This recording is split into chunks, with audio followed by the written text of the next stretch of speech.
we shall reflect on the life of St Thomas Becket. Son of a wealthy merchant hailing from Normandy, Thomas Becket was born in London and educated at Surrey and then in Paris. Having studied civil and canon law, Thomas of London, as he came to be known, became Archdeacon of Canterbury at the age of 37, when the young and ambitious Henry II ascended the English throne and insisted on appointing him Chancellor against his will. Thomas, who thus became the most powerful figure in the great kingdom, which at that time also comprised Normandy and all of western France, was a man of strong and handsome physique and a hard fighter who would unseat many a knight in battle.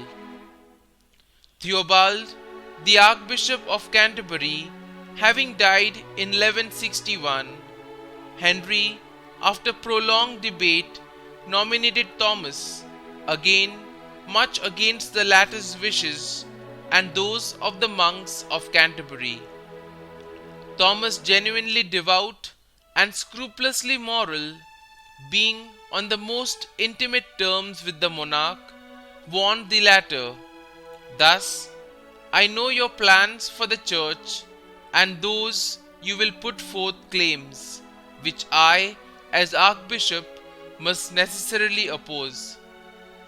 His life thenceforth became devoid of its former pomp and display, and Thomas sought for divine guidance in prolonged vigils, fasting, and constant prayer. Friction first started when Thomas insisted on resigning his chancellorship so as to be free of all civil ties, leading to open hostility with the king over Thomas's uncompromising resistance of the Constitution of Clarendon.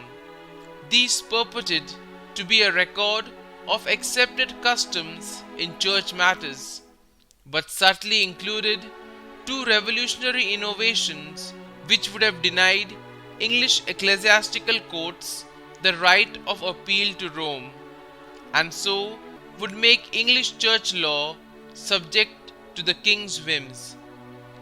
Thomas alone of all the bishops realized the implications and continued to resist. The king now set in motion a policy of financial persecution, and under various pretexts imposed upon the See of Canterbury huge monetary fines. Finally, sensing grave danger to his life, the Archbishop in disguise fled to France, where he was received cordially by King Louis VII, and at Sens was able to submit his case to the judgment of Pope Alexander III, who had been exiled from Rome by the anti-pope. For 4 years negotiations went on with the English king, who meanwhile had confiscated all of Thomas's property and exiled his relatives.